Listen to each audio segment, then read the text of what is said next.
कीमत जिसकी मुकद्दरी न देखी गरीबी, इंसानियत की कदर वो क्या जाने जिसने कभी ना निरेखी गरीबी। जा पूछ लो उन अभागों से यारो, मुर्दा बना जिनको फेंकी गरीबी।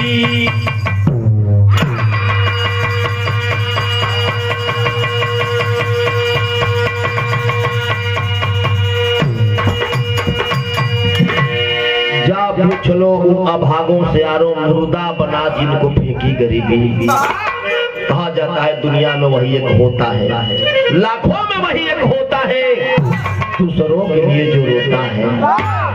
ये नेताजी समाज में अपने घर सब है बाहर, ओकर कोनो मतलब ना बा।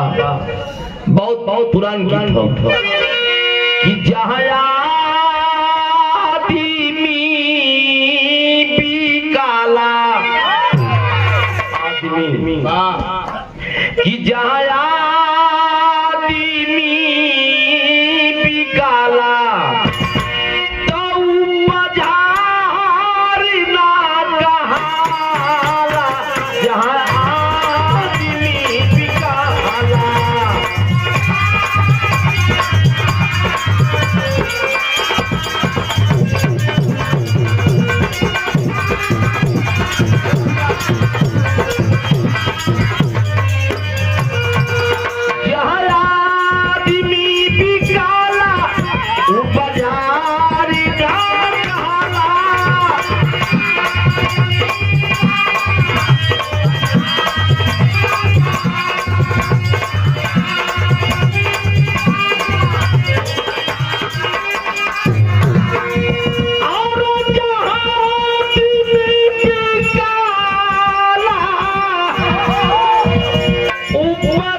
परवरदिगार आलम दुनिया की मालिक से कभी की लेखनी संकेत करती है, ऐ मालिक कैसी है तेरी दुनिया, कैसा हुआ जमाना, कैसी है तेरी दुनिया।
शुरुआत हो गई लला लर लार ललर लर लार लर लार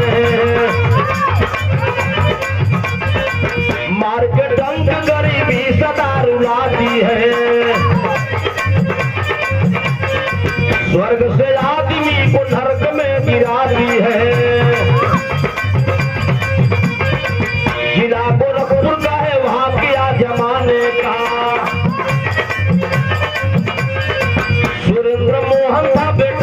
बड़े घराने का, हाल न कहा जाता है मुकद्दर निगाहे का। साथ में पढ़ता बेटा मुरलीधर हरवाहे का,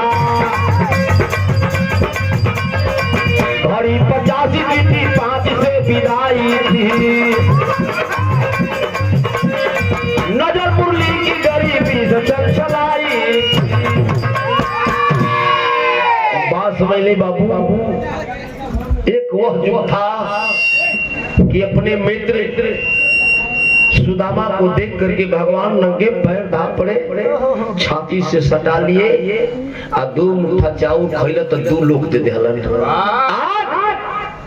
अगर मित्र का समय बिगड़ गई हो तो डॉक्टर साहब मित्र के मित्र पहचाने बदे तैयार ना हो।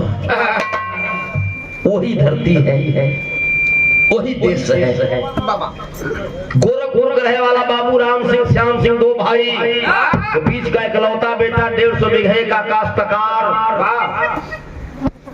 अपार दौलत जो ने लड़का के नाम पत्रिका द्वारा सुरेंद्र मोहन पावल गए। बड़ा प्यार दुलार से बेटवा का पालन पोषण कैलन बाबू। गांव के बगल के विद्यालय प्राइमरी में लड़का पढ़त हो, लेकिन बाबू श्याम सिंह का हरवाई वही गांव का वाला जात का चमार जेकर नाम रंपत हरिजन बाबू साहब का हरवाही करे। रंपत हरिजन के विपा से कई बेटवा रहे।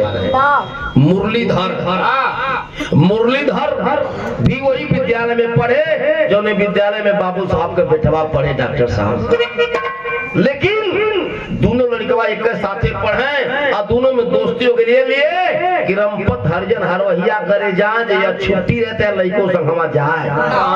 देख मेल हो गया, दोनों एक जगह पढ़े, लेकिन बाबू साहब के बेटवा से पढ़ला में तेज रंपत हरिजन का लड़कवा रहे। विद्यालय 5 की परीक्षा हुई, रिजल्ट घोषित कर दिया गया। मालूम हुआ कि रंपत हरिजन का बेटा 85% मार्क से पास हुआ और 62% मार्क से बाबू साहब का बेटा पास हुआ। बाबू साहब का बेटा घरे घर सर्टिफिकेट लेके खुशी का कोनो ठिकाना ना बाबू। साथे साथे रंपत हरिजन की लड़कवा के लेवले गए, मिठाई आई, मिठाई बटाए लगल। 2 गो मिठाई रंपत हरिजन की बेटवा के दलत मित्र की नाते मुरलीधर के भाई हुआ, मित्र हुआ, हाइला 2 गो मिठाई। बारे गरीबी हाथ में दोनों मिठाई लेके और रंपत हरिजन हेलो और रंपत हरिजन का बेटा मुरलीधर हथवा में मिठाइया लेके बाबू भागल घरवा आइलन। दोरिया पर रंपत हरिजन बैठल हवन, खटिया पर आ चरपाई से बहना चरपैया से भुइयावा उनका मलिका भैया सोर नो के खटिया पहले माइक वाले भाई तो भेजा यार ऐसी हरिजन चरपाई पर बैठल हो, उनका मलिकाई नीचे बैठल ही। आ जाके 1 गो मिठिया अपने बाबू का हथवा में थमा के आ पैरवा पकड़ लेलन, दूसर की मिठिया अपने माई के थमा के पैरवा पकड़ लेलन। झरझर अखिया से आंसू चलने लगल। जितना रंपत हरिजन रोए जितने रंपत हरिजन रोए उतने उनका मलिकाई रोए, उतने लड़कवा रोए। लोग जितना शांत करोलन कलम आई बाबू हम पास हो गई, लेकिन बाबू साहब का जो लड़का पढ़े ना हमार दोस्त हवन सुरेंद्र मोहन, उनसे हमार नंबरवा ढेर है। हमारे घरवा मिठाई ना पटाई। बेटवा के छाती से लगा के रंपत जब रोए लगल लाल। मजदूरी हरवाही चरवाही बाबू साहब का करीला वहां से जीवित है।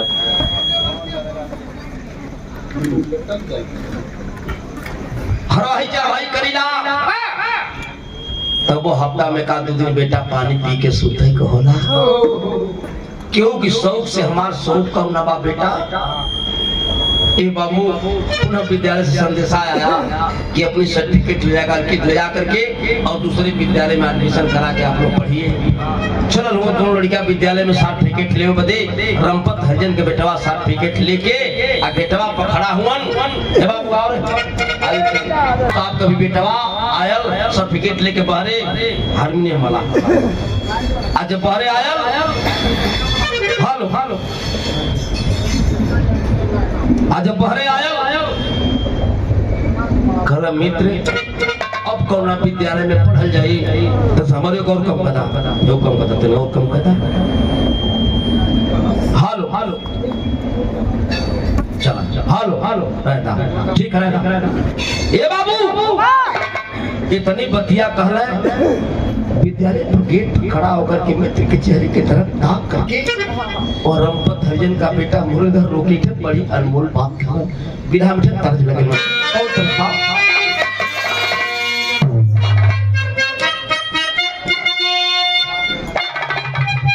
सब जानत हुआ तर्ज के भाव बढ़िया बात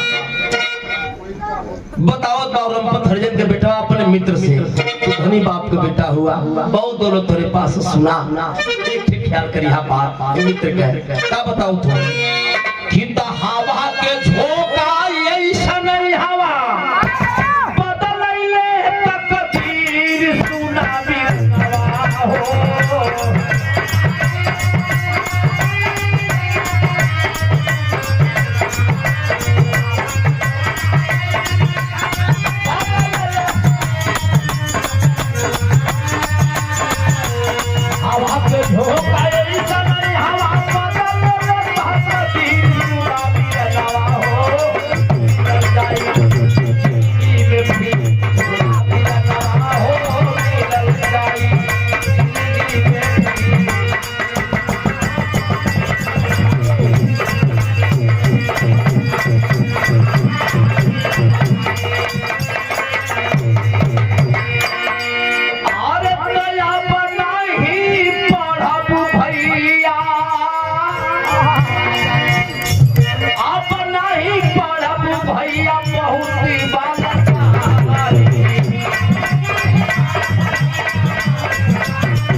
इतने बतिया कह के रमपत हरिजन के बेटवा मुरलीधर अपने मित्र के पौआ पर गिर गेले आप बड़ बाप के बेटा हुआ पढ़वा लिखवा अधिकारी होबा लेकिन गरीब दोस्त के जरूर पहचानिया या कह करके बाबू वो लड़का निकला दोनों विद्यालय से निकले मुरलीधर अपने घर चला गया और सुरेंद्र मोहन अपने घर चला गया।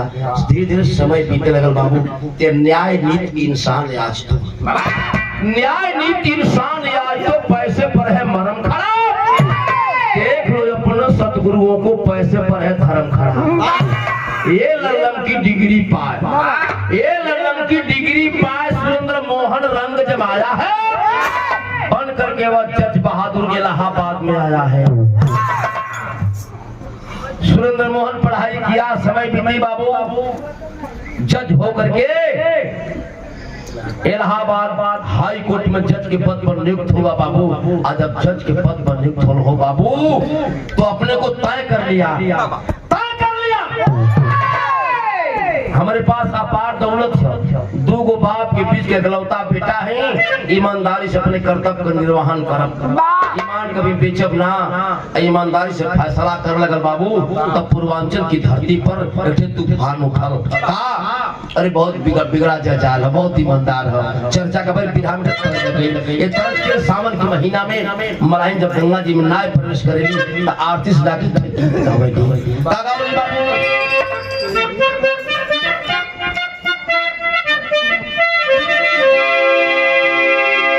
यही परवा गंगा माई हो,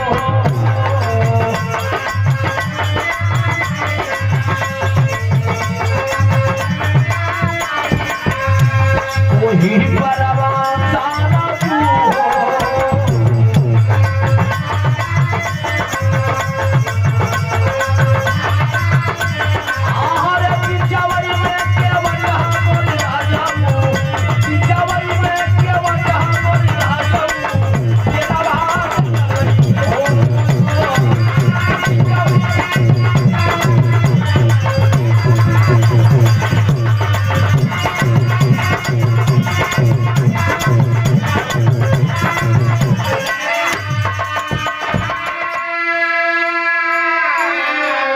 चर्चा कौना बात का भइल कि जज बाटे हरी आई,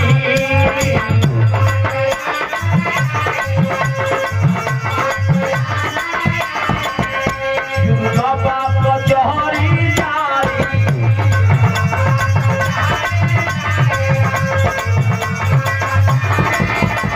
और पति है ना चोरावा चोरावा जग में भई हो।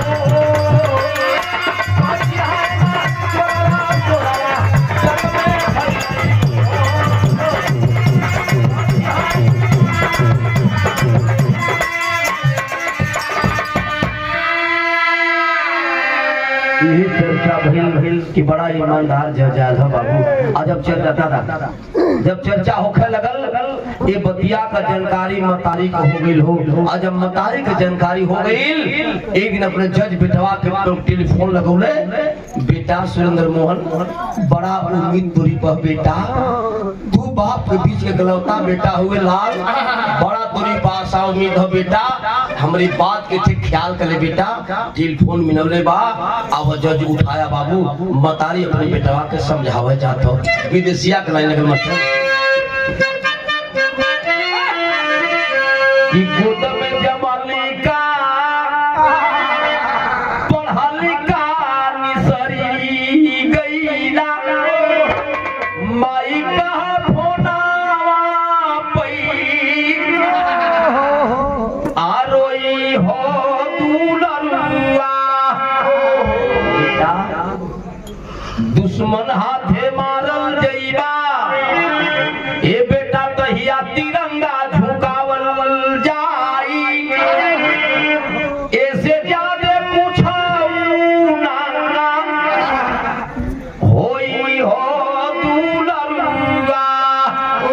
ए बेटा इतना कड़ा फैसला लेवा, जमाना खराब हो, कोनो गुंडा बदमाश धोके मार दी, अब मार दे तो तोरी माई का बिहान न होई बेटा।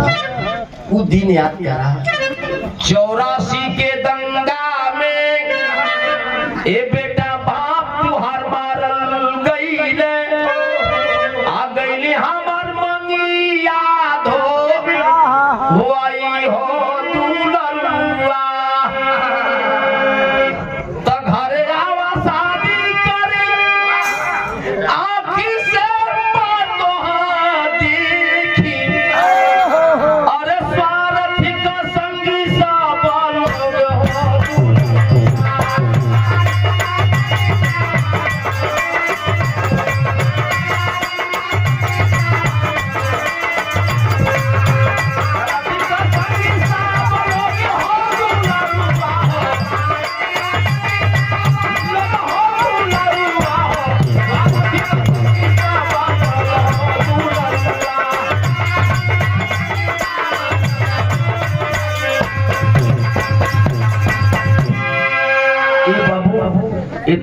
बतिया मतारी समझावत हो।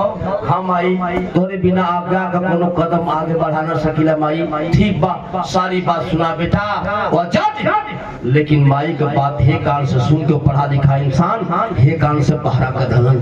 जमाना कितना खराब है बाबू। यहाँ बिहार में तरस लग गई।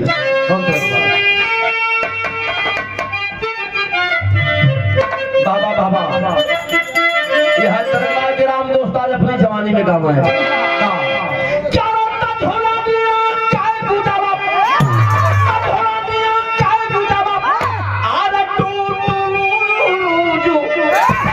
यही जमनिया में गरिया छूट दिए राजा।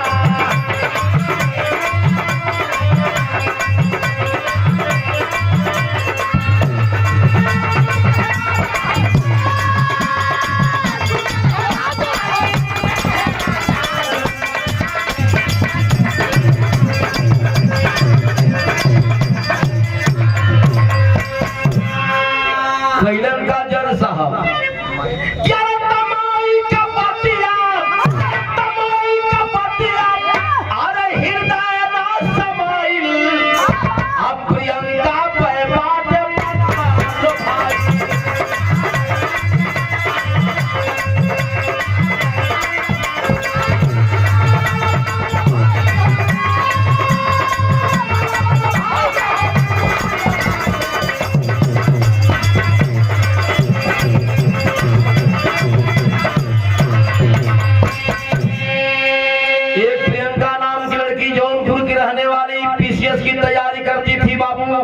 जहाँ जज साहब का बंगला था वही बगल में छात्रावास क्वार्टर लेकर के तैयारी करती थी। छात्रावास में रहती थी। वो दुतल्ला पर है, एक नीचे रहे बगल में। कैलन का तगवा से यही सहारिया में पढ़े। अरे इसका वाला भूत लागल कपड़ा पर।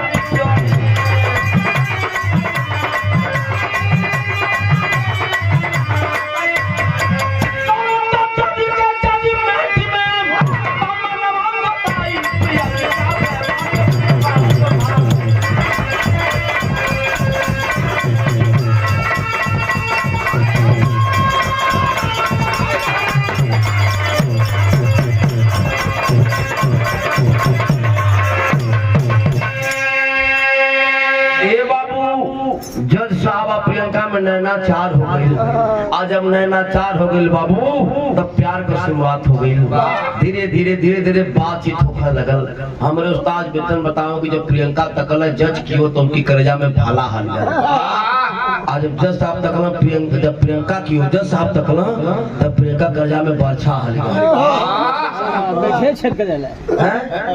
प्यार की शुरुआत हो गई, बातचीत होने लगी। एक दिन वहाँ जज वादा कर देता है प्रियंका जब भी शादी करूंगा तो तेरे से शादी करूंगा बिगड़ से।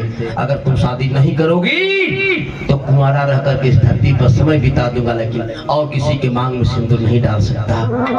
कहला कि बस करा कंपा में फंस गए। उसी मंदिर बगल में मंदिर था, मंदिर में सिंदूर दान करके बाबू आए सलाम से अपनी समय बिताने लगा। माई बाबू जो तो टेलीफोन फोन सब बंद, समय बीतने लगल। यहाँ का बातें थोड़ी विधा में शैली है।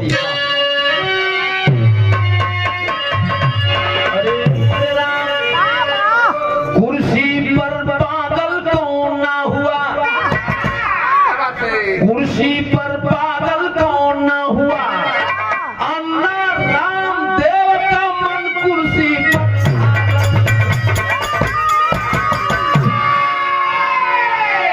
अन्ना रामदेव का मन कुर्सी पर पागल, कुर्सी पर पागल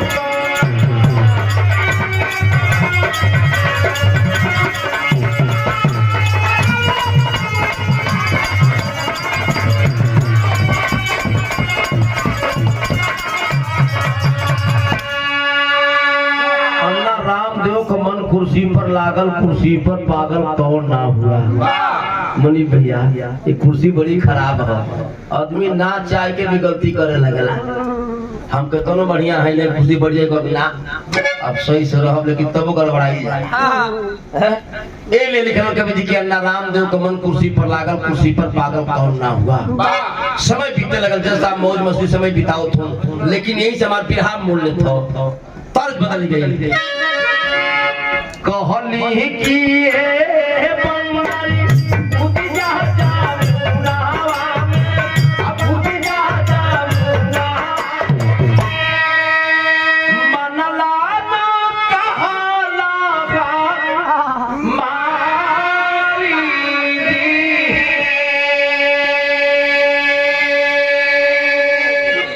रविवार का दिन छुट्टी का अक्सर करके आप देखो तो अधिकारी कर्मचारी जो छुट्टी के दिन रहेला तो अपने गाड़ी चलियन मेहरारू गाड़ी में बैठल रहियन। अब मैं सैर करावे लूं जज साहब गाड़ी चलाओ थुवन आ उनका मलिकाइन आगे बैठल ही चाहत हुआ क्या जज साहब आवती रहल आ गाड़ी खुद चलावती रहल आ गाड़ी खुद चलावती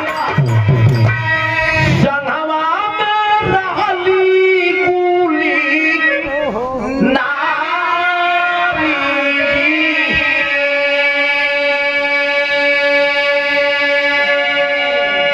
फनिए को धक्का लागली अब बबी कैरुआ बजा गई अब बबी कैरुआ बजा लात घूसा मारे लगल है मारी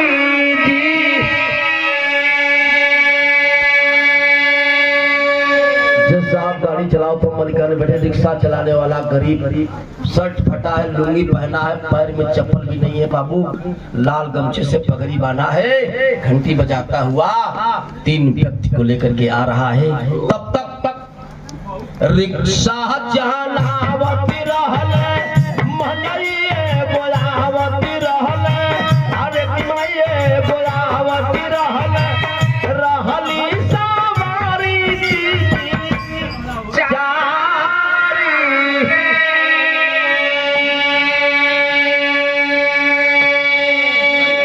घंटी बजा रहा है बाबू एक साइकिल वाला को बचाने में थोड़ा सा गाड़ी कटी जाकर के रिक्शा में टक्कर लग गया बाबू रिक्शा तो पलट गया और जब रिक्शा पलटा बाबू वह गरीब रिक्शा नीचे ओकरे ऊपर सवारी पैर में चोट लग गई तमाम शरीरों में चोटें आ गई बाबू करा रहा है लेकिन गाड़ी पे ईमान जज गाड़ी रोका उतरा गाड़ी से और दोनों पुराने लात दूसरों से मारना शुरू कर दिए बाबू वो रिक्शा चलाने वाला रो रहा है जज साहब आखिर मेरी गलती क्या है जज साहब मैंने किया क्या है जज साहब मत मारिए जज साहब मत मारिए जज साहब मत मारिए जज साहब रो रहा है बाबू और रिक्शा चलाने वाला बाहर दुनिया का मालिक सोच गया कि अब मर जाऊंगा पैर पकड़ लिया बाबू छाती पर पैर रखा है जज वो पैर पकड़ करके रो के एक बात कहा बाबू एक तरह लेकर गिरा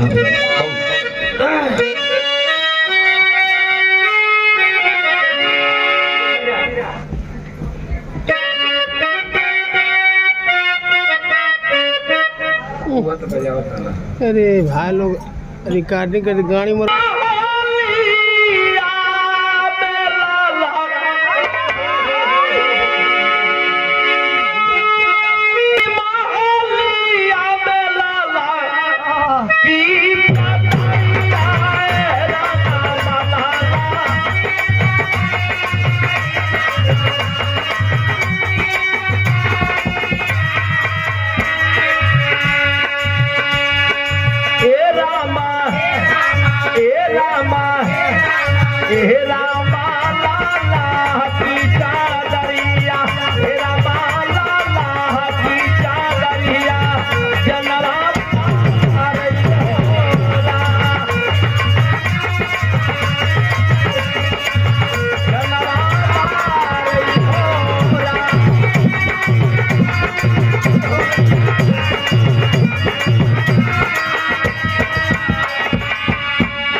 चलाने वाला पैर पकड़ लिया जज का रो रहा है हमारा साहब का चारा दिया भाई के रो है लागी राना है रामा लागी राना है रामा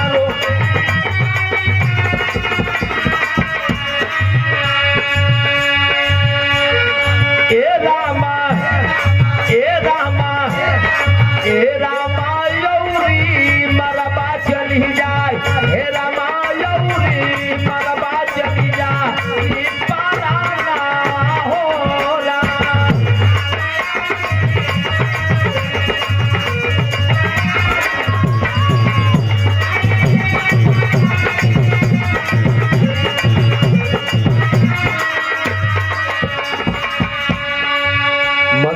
साहब मत मारा साहब, हम कोनो गलती ना करे साहब, मत मारा साहब।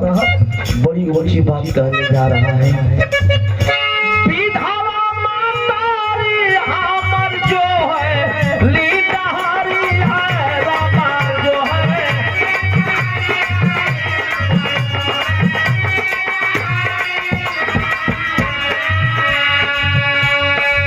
ए साहबली है दवाई मोर सुगाना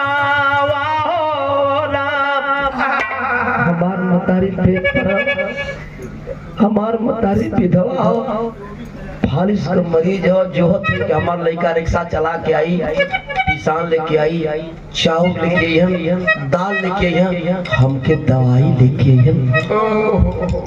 उसके बाद भी बेईमान के दिल में थोड़ी भी दया नाम की कोई चीज नहीं थी बाबू। आखिरी बात बड़ी अनमोल कहने जा रहा है। कब बात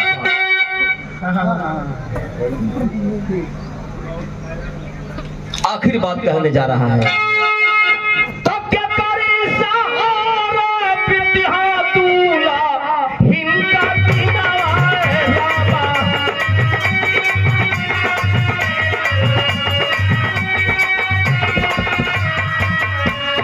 हे साहब पापा कहिया कह के, हे साहब पापा कहिया कह के मरसुदाना हो रहा।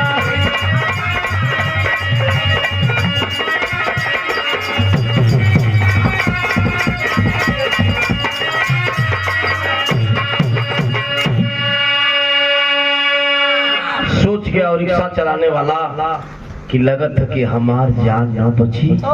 मजबूर होकर के बाबू अपनी परिचय बताने जा रहा है। आखिर मैं हूँ कौन? एक वह युग था कि अपने मित्र सुदामा को कृष्ण भगवान नंगे पर धा करके अपने गोद में उठा लिए, सिंहासन पर बैठा करके अपने आंसू से पैर धोए। आज वही समय के एक मित्र के मित्र पर चलने से इनकार करता कालन का तरज लगे। बाबा फिर हो गया। अरे तय बीरा, अरे बीरा काशी बतावा कितना दूर परल में छाल पड़ी गयो। ये बीरा काशी बतावा कितना दूर पर।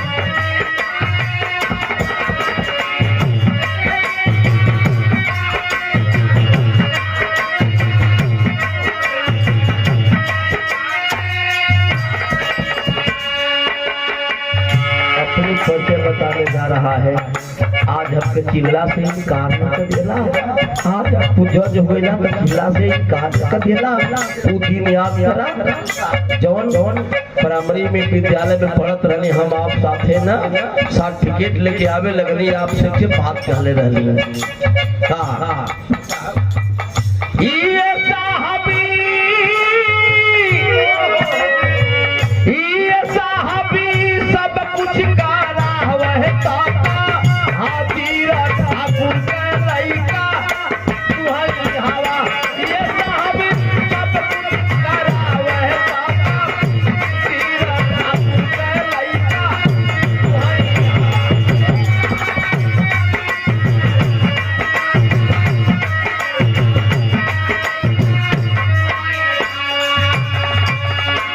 हमके मानत रहा भाई।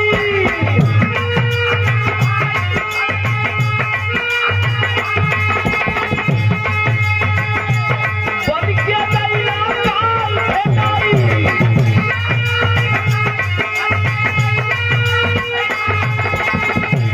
बन के दैया काल भेटाई। कहली जिंदगी में मिलत जाई, हीर ठाकुर का लइका तुहरी हवा। कहली जिंदगी में मिलत जाई, हीर ठाकुर का लइका तुहरी हवा।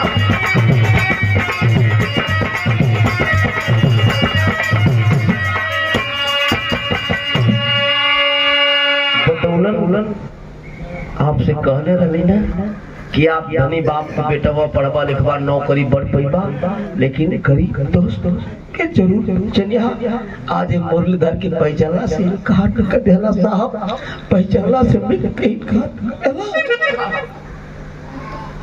पैर छाती से गाड़ी में बैठा, चालू किया, गाड़ी चला गया बाबू। बारे इंसान चला गया।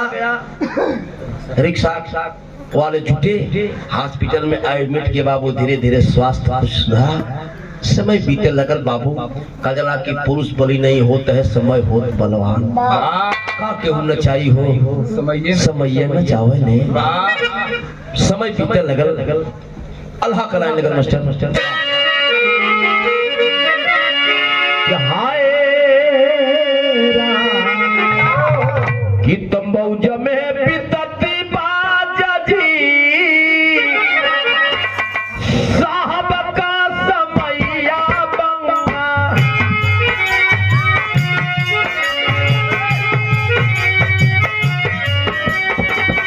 लेकिन नहीं गोदिया में भई नहीं हो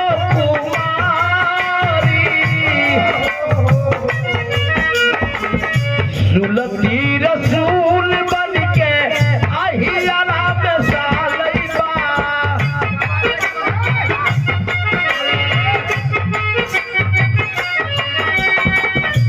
कैली आकांक्षा बेटी गोदिया गुलीदारी।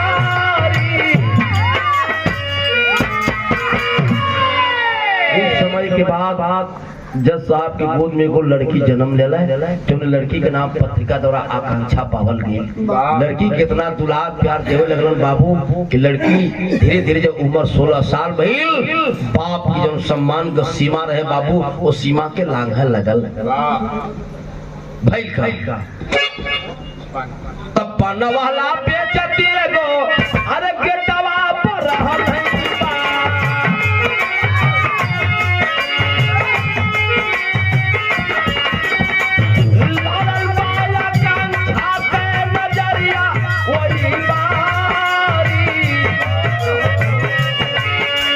वो गरीब लड़का पान का दुकान के लिए स्कूलवा की गेट पर कापी किताब कलम तमाम सामान बेचे। आकांक्षा जाए तो 100 रुपया का सामान है तो 500 को नोट दे, अब 500 को नोट दे के चले आए, न ले पैसा। एक दिन रोका आकांक्षा, तुम जज की बेटी हो, मैं गरीब का बेटा हूँ, आखिर यह काम मत करो आकांक्षा। और रोने लगा रमेश, कही अरे रमेश मैं दिल से तुझे प्यार करती हूँ रमेश, तुझे मेरी बात को मानना पड़ेगा, नहीं मानेगा ना तो मेरा बाप जज है, उसका हक क्या होगा तुम्हारा समझ लेना। मजबूर हो गया, एक काम करना होगा रमेश तुझे आज का, मैं जहाँ कह रही हूँ वहाँ आना होगा। बता दी कि प्लेटफार्म नंबर 4 पर फला का दुकान के समीप आपको 8 बजे रात को मिलना है। आइलन का अरबिया में चलई दुनो अब पई सहरिया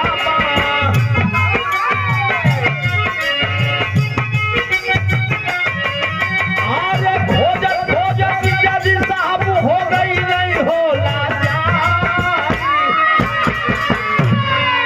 रात को आए, ट्रेन पकड़े, दोनों बम्बई चले गए बाबू। आज जब बम्बई चले गए, धीरे धीरे समय व्यतीत हो गई 8 दिन की। खुफिया एजेंसी भी नहीं जान पाई कि जज साहब की बेटी कहाँ है। मजबूर हो गए, जज साहब खटिया पकड़ना मलिकाइन भी दाना पानी बंद हो गया। नौकरी कहाँ लौकत में, बेटी गायब बा, पता नहीं के करी संग कहाँ बा, न जिंदा मिली न मुर्दा मिली। 9वां दिने और रमेश फोन लगाया है रात को 8 बजे इसके मोबाइल पर, अपने बाप के मोबाइल पर, मुरलीधर के मोबाइल पर। जब फोन लगाया, उठाया फोन, घंटी गड़गड़ा। हाँ रमेश, हाँ पापा, अरे बेटा बिना तोके देखले हम खाना न खाते ली बेटा, तोरे बहबूदी तरक्की विकास में दे बेटा, हम रिक्शा चला के बड़ी संकट से बेटा अपन समय बिताओ। तो लाल कहाँ हुआ बाबू, बहुत बढ़िया गलती कैले। कौन गलती? जज साहब के बेटी जो घर से गायब पे, ओकर संगे हम बम्बई में हैं, पैरवा से धर दिया। सके बाबू तनी सा रिक्शा से ठक्कर लगल तो मेरी यह हालत कर दिया। अगर वो जानी किसी का बेटा मेरी बेटी को लेकर के भगा है तो शायद दुनिया में रहतब न हुई। लेकिन ईमान तो ईमान होता है बाबू, गरीब गरीब होता है। कहा बेटा नहीं आओगे तो शायद इससे बड़ी घटना हो सकती है। आओ दोनों ट्रेन पकड़ना बाबू। भैलन सुबह सुबह पहुंचाए स्टेशन पर। एक हाथ में अपनी बेटी की बाह पकड़ा, एक हाथ में जज की बेटी की बाह पकड़ा। चल देता है बंगले की तरफ। जाकर के घर दबाया बटन, संतरी गेट खोला बाबू। घड़ी 7:30 बजा रही है, सूर्य भगवान उदय हो चुके हैं। आज दोनों को खड़ा किया। जज साहब देखलन, दौड़ पड़े कुर्सी से। आओ छाती से लग जा मित्र, छाती से लग जा मित्र। हट गया पाछे जज साहब, मैं गरीब हूँ, जात का चमार हूँ, आप जज हैं, बड़े बिरादरी के हैं, मैं आपसे छाती से लगने लायक नहीं हूँ। यह आपकी बेटी है, यह मेरा बेटा है, दोनों खड़े हैं। फैसला आपको करना है। आप फैसला कैसा करोगे ये आपको फैसला निर्णय लेना है। एक बड़ी ऊंची बात खड़ी करानी है।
ये आपकी बेटी है, यह मेरा बेटा है। आप जज हैं, आपके पास रिवॉल्वर भी है और आपके पास कलम भी है।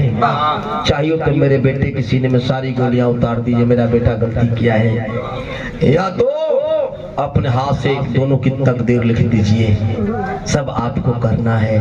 सोचे लगना जज साहब कि अगर मुआ दें तो 302 को मुलजिम हो जाए तो हरिये नहीं जैसे तू बचत होगा मामा। आ छोड़ दे तो हमार बचला का कैलन का कि त साफ यो छछुंदर वाली भाई बात हाल हो। आदि हला आशीर्वाद जाके रहम हाल हो।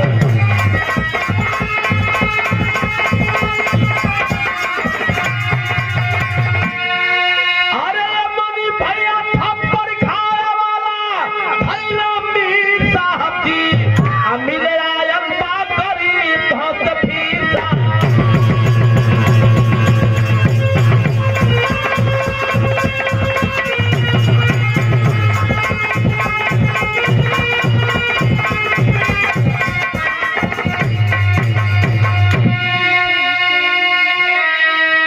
दोनों के हाथ से हाथ मिलवा दे कल की जा लोगों ने मजा काटा।